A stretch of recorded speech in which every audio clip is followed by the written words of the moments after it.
भक्ति नंदिता पर जानिए हर पर्व का गूढ़ रहस्य और अपनाइए भक्ति का सही मार्ग। राधे राधे सौभाग्यशाली श्रोतागणों। सूर्य नारायण जो इस जगत के प्रत्यक्ष देवता हैं, हम सभी के जीवन में प्रकाश देते हैं। कलयुग में प्रत्यक्ष प्रकट सूर्य देवता का एक ऐसा अद्भुत व्रत है जो चैत्र मास में आता है। तो आइए जान लेते हैं इस मनोकामना पूर्ति करने वाले अद्भुत व्रत की विधि और कथा। होली या शीतला सप्तमी के बाद जो रविवार आए उस दिन सूरज जी की पूजा पीपल के नीचे करनी चाहिए। पूजा में रोट में बीच में सूरज जी देखने के लिए छेद रख लेना चाहिए। शक्कर नहीं डालनी है। हल्दी, कुमकुम, मेहंदी, लच्छा, पैसा, कच्चा सूत, गेहूं, धूप, आरती, पुष्प, आटे के कच्चे 7 फल और जल का कलश पूजा में लें। पूजा करने के बाद कंसुबल या रोठा में से सूरज जी को देखते हुए 7 बार अर्घ दिया जाता है। इसमें अर्घ देने की विशेष विधि होती है।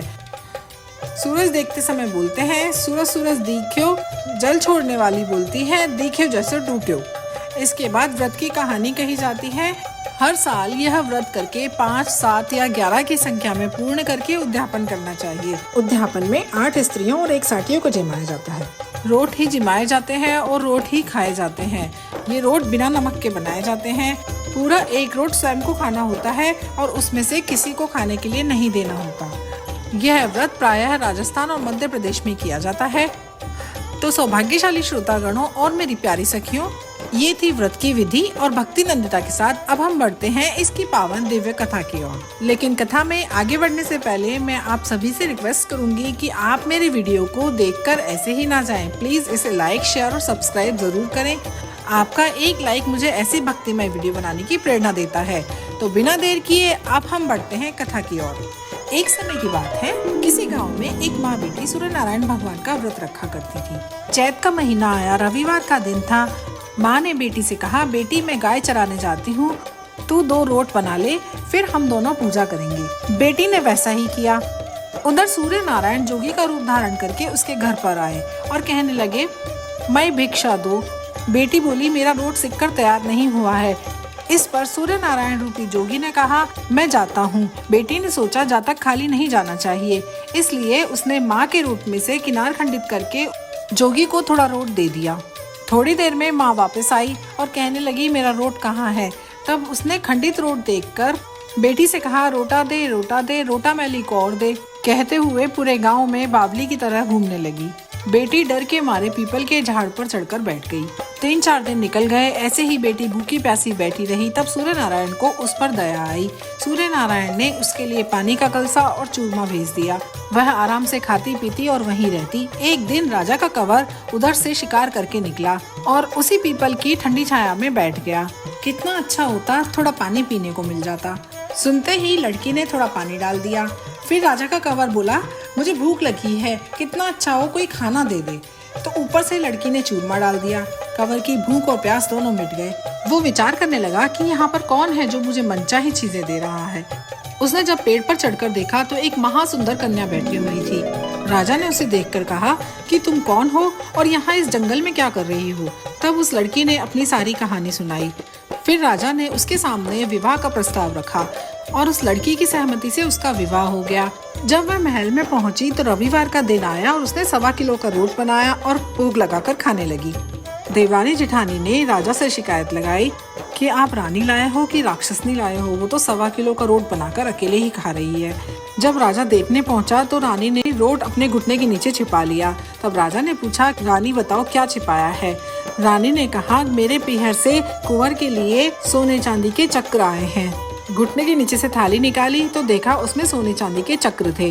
जब बहुत दिन व्यतीत हुए तब एक दिन माँ घूमते घूमती महल के बाहर पहुँच गई और आवाज देने लगी, रोटा दे, रोटा दे, रोटा मैली को और दे। बेटी महल की छत पर खड़ी देख रही थी। रानी ने सिपाहियों को भेजकर माँ को बुलाया और एक कमरे में ठहराया और कमरा बंद कर दिया। एक दिन राजा ने रानी से सारी चाबियां मांगी। रानी ने 6 कमरों की चाबियां दे दी पर 7वें कमरे की चाबी नहीं दी। राजा ने जिद करके 7वें कमरे की चाबी लाकर 7वां कमरा खोला तो आगे सोने की शिला देखी। राजा ने रानी से पूछा, ये क्या है? रानी ने कहा, मेरे पीहर की भेंट है। जब अगला रविवार आया तो वह 1.25 किलो की घूघरी बनाकर भोग लगाकर खाने लगी। यह देखकर दौरानी जिठानियों को फिर जलन हुई। उन्होंने फिर राजा से शिकायत लगाई। राजा जब देखने आया तो उसने घुटने के नीचे छिपा लिया। राजा ने पूछा तो पूछने पर उसने बताया कि मेरे पीहर से कुंवर के लिए हीरे मोती आए हैं। जब उसने थाली निकालकर दिखाई तो उसमें हीरे मोती भरे थे। रानी, तुम्हारे पीहर से तो बड़े उपहार आते हैं। राजा बोले, हमको आपका पीहर देखना है। रानी ने कहा, मेरे पीहर नहीं है, मुझे तो आप पीपल के पेड़ के नीचे से ब्याह कर लाए थे। रानी ने बहुत समझाया लेकिन वो नहीं माने। तब रानी ने सूर्य नारायण भगवान से प्रार्थना की कि हे सूर्य नारायण भगवान, मुझे 1.25 पहर का पीहर दो। सूर्य नारायण भगवान की कृपा से उसे 1.25 पहर का पीहर मिला।